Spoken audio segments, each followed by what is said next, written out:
Let's settle a breakfast debate that has confused people for years. If you walk into almost any nutritional conversation, you'll hear the same advice. Oatmeal is a healthy breakfast. High in fiber, whole grain, heart healthy, lowers cholesterol. Eggs, on the other hand, have been demonized for decades. So for a long time, the message was simple. Oatmeal good, eggs questionable. But if your goal is improving insulin resistance, losing weight, improving your metabolic health overall, the picture starts to look a little different. Because when we start to look at how these two breakfasts impact our blood sugar, our insulin, and our satiety, the winner becomes clearer. So in today's video, we're going to break down exactly what happens to your body when you start your day with oatmeal and when you start it with eggs. We're going to look at blood sugar spikes, hunger hormones, energy levels, and one thing that most people overlook, how breakfast influences cravings for the rest of the day. But stay with me here because towards the end of this video, I am going to talk about how the losing breakfast can still be made a little bit better. So it's not all doom and gloom. I'm not hating on your favorite breakfast and saying you can never eat it again. There are ways, and we'll talk about those at the end of the video. But let's start with oatmeal. Out of the three macronutrients, protein, fat, and carbohydrates, oatmeal is primarily carbohydrates. Yes, it does contain some fiber, and yes, there are a few micronutrients sprinkled in there. But at the end of the day, most of the calories in oatmeal come from starch, which is simply long chains of glucose. When you eat oatmeal, digestive enzymes break the starch down into glucose molecules. These molecules enter the bloodstream and raise blood sugar. Now your body has to respond, because if your blood sugar gets too high, or if it gets too low, bad things happen. That is dangerous. So your body always wants to maintain blood sugar at a certain level.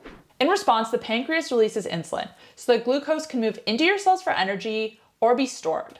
And this is where problems can start for a lot of people who are already insulin resistant. When your cells are less sensitive to insulin, your body needs to release more insulin as a result. The first batch of insulin isn't able to get the glucose into your cells, so more is needed. So a carb-heavy breakfast like oatmeal can cause a larger spike in your insulin than what's ideal. And when insulin raises quickly, blood sugar often falls quickly as a result. That drop is what leads to the classic mid-morning crash. You've probably experienced this. You eat breakfast, you feel fine for about an hour, then suddenly you're hungry again at 10 a.m. You start thinking about snacks, your energy drops, your concentration drops. A lot of people assume this is normal. But that is actually a sign that your breakfast is working against you and not for you. You shouldn't be hungry a couple hours after eating breakfast, or any meal for that matter.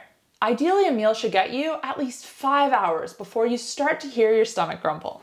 Now let's compare this to a breakfast that's based around protein and healthy fat. Eggs are almost the opposite metabolic experience to oatmeal. Instead of being mostly carbohydrates, eggs are made primarily of protein and fat.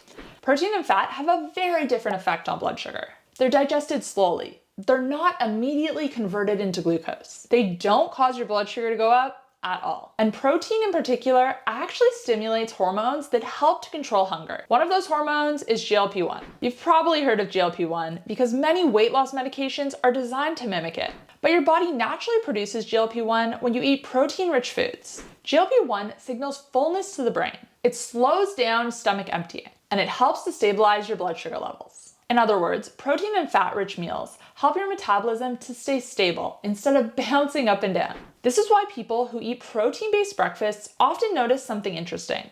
They stay full for much longer, sometimes 5, 6, even 7 hours without thinking about food.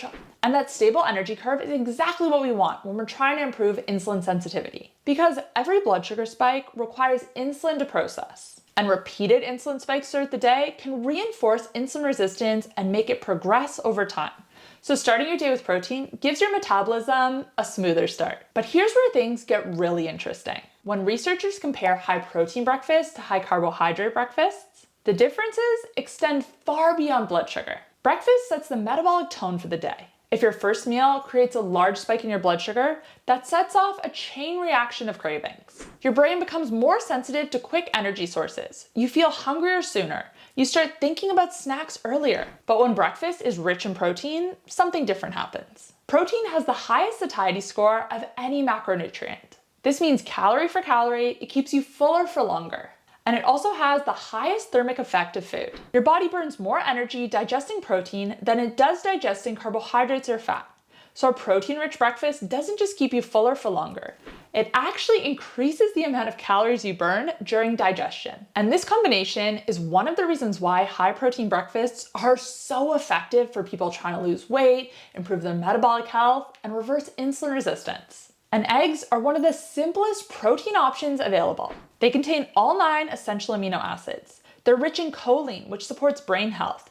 They contain vitamins A, D, and B12.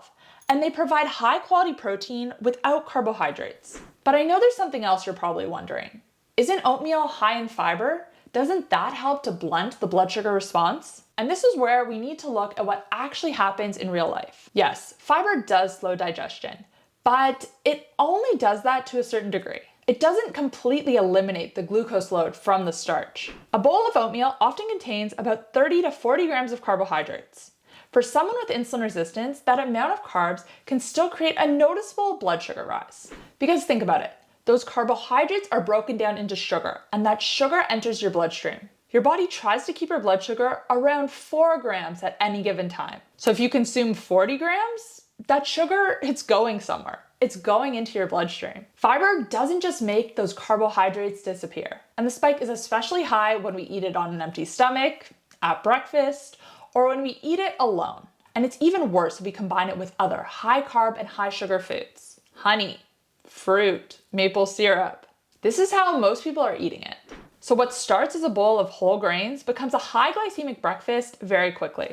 Now to be fair, oatmeal can behave differently depending on how it's prepared. Steel cut oats digest slower than instant oats. Adding protein and fat helps as well. This slows digestion, so the blood sugar spike isn't as extreme. But when oatmeal is eaten by itself first thing in the morning, as so many people have it, it often behaves like a fast digesting carbohydrate. And we can see this effect very clearly when we measure blood sugar directly, which brings me to an incredibly helpful tool that I've been using and recommending for years: continuous glucose monitors. One of the best ways to understand how foods impact your body specifically is by measuring your blood sugar. And measuring it in real time. Continuous glucose monitors allow you to see exactly what happens after you eat certain foods. You can watch the rise in glucose, the peak, and how quickly it returns to baseline. And what's fascinating is that different people can respond very differently to the exact same meal. Now, of course, metabolic health plays a role, but also time of day you ate it, whether or not you exercised before or after you ate the food. There are so many factors here. Now, you've probably heard me talk about SciBio before. They have a continuous ketone monitor, which I use all of the time. That allows you to track your ketones in real time. But they have just released a continuous glucose monitor, the GS3, in the UK. And this is exciting because it gives people another option to learn more about their body. Instead of guessing whether oatmeal or eggs work better for your metabolism, you can actually see the response. You eat a meal, you look at the glucose curve afterwards, and over time you start to understand which foods keep your blood sugar stable and which ones create spikes. This kind of feedback is incredibly helpful when you're trying to improve insulin sensitivity. You're no longer relying on generic advice. You're learning how your own metabolism behaves. If you want to check out the continuous glucose monitor from SciBio, I'm going to put the link in the description box down below. Now, if you've ever eaten oatmeal for breakfast and you've felt hungry a couple hours later and like you absolutely desperately need a snack, don't feel guilty. This isn't a willpower issue. It's biology. When blood sugar rises quickly, insulin follows, and blood sugar falls. Your brain interprets that drop as a signal to eat again. But when your breakfast is centered around protein, that spike, that release, it's slower. Blood sugar is more stable. Hunger stays calmer. And when you are hungry again, it's less dramatic. And this is one of the reasons why many people who switch to a protein-rich breakfast report something interesting. Their cravings decrease, their afternoon snacking drops, and they naturally eat fewer calories throughout the day without trying. This isn't because they're forcing themselves to eat less. It's because their metabolism is more stable. And a stable metabolism is the goal when you're trying to reverse insulin resistance. But before we finish, I want to address something important. There are ways to make oatmeal more blood sugar and insulin friendly if you do want to continue eating it. The way you eat it matters. Instead of eating oatmeal by itself, try pairing it with protein. Have some eggs on the side, top it with Greek yogurt, or mix some protein powder in. Just make sure you're choosing a good quality protein powder. Nothing with added sugar or artificial sweeteners. You can also add healthy fats like nut butter or chia seeds. These additions slow digestion, so the blood sugar spike is more gradual. You can see this if you're wearing a continuous glucose monitor. So the goal isn't necessarily cutting out all of your favorite foods and never eating them again.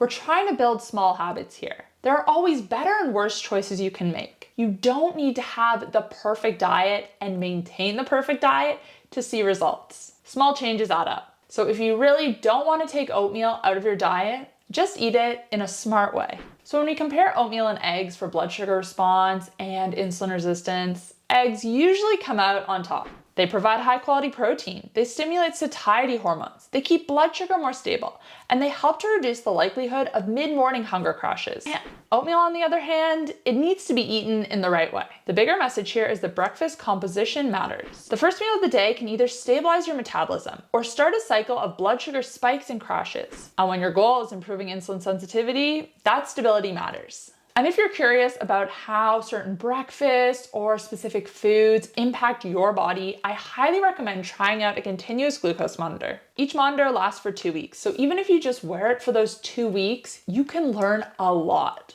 And I'm telling you, it can be extremely eye-opening. Now, if you want to know more about how breakfasts impact blood sugar and insulin levels, I actually have a full video where I rank a whole bunch more breakfasts from worst to best. So if you eat something other than oatmeal or eggs for breakfast, check out that video to see how your breakfast scores.